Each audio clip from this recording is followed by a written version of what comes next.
Bonjour, je suis le docteur Grégory Pamard. J'ai 33 ans, je suis marié et père de famille. Depuis 1 an, 4 mois et 13 jours, je n'ai plus le droit d'exercer mon métier de médecin généraliste dans mon pays, la France. Il y a 500 jours, on m'a forcé à abandonner mes patients, à les laisser seuls et sans solution. Il y a 500 jours, le gouvernement français a jeté dehors les médecins, infirmiers, soignants, pompiers, personnel des centres de santé qui refusaient l'injection anti-Covid. Nous avons perdu le métier que nous aimons, et le gouvernement a inventé un nouveau statut. Nous sommes les suspendus.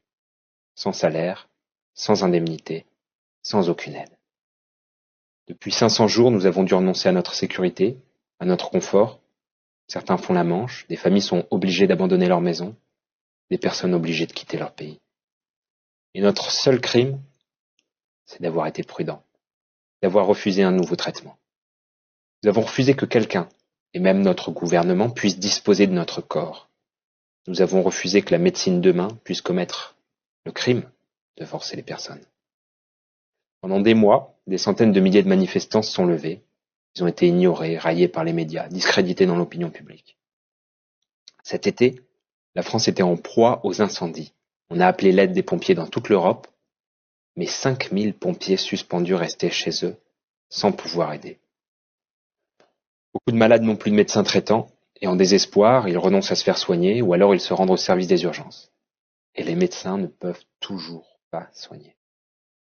De leur côté, les services d'urgence ferment, les uns après les autres, et ceux qui restent ouverts ont un temps d'attente tellement long qu'il y a des patients qui meurent sur des brancards avant d'avoir été examinés. Mais les non-vaccinés ne peuvent toujours pas retourner à leur poste. Ça, c'est la réalité en France, dans ce pays qui se vantait d'avoir le meilleur système de santé au monde. Aujourd'hui, le monde entier admet que la vaccination n'empêche pas de transmettre les virus, l'argument scientifique ne tient plus, et tous les pays au monde ont supprimé l'obligation. Mais non, pas tous. La France est le dernier pays qui conserve cette obligation vaccinale pour les métiers de la santé. Et cette exception française, nous la devons au président Macron, qui a annoncé, et là ce sont ses mots, « Les non-vaccinés, j'ai très envie de les emmerder. » Et donc, on va continuer à le faire, jusqu'au bout. C'est ça la stratégie. Il en fait une affaire personnelle, et il se met au service de l'industrie pharmaceutique contre son propre peuple. Le gouvernement ferme les yeux sur cette situation, et pire même, puisque récemment le gouvernement a fait de l'obstruction pour empêcher le Parlement d'abroger cette loi injuste. 500 jours déjà. 500 jours. Est-ce que je pourrais à nouveau exercer comme médecin dans mon pays?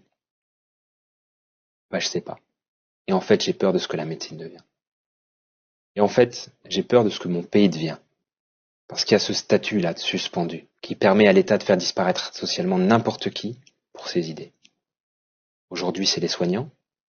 Demain, les professeurs récalcitrants, les policiers, les juges.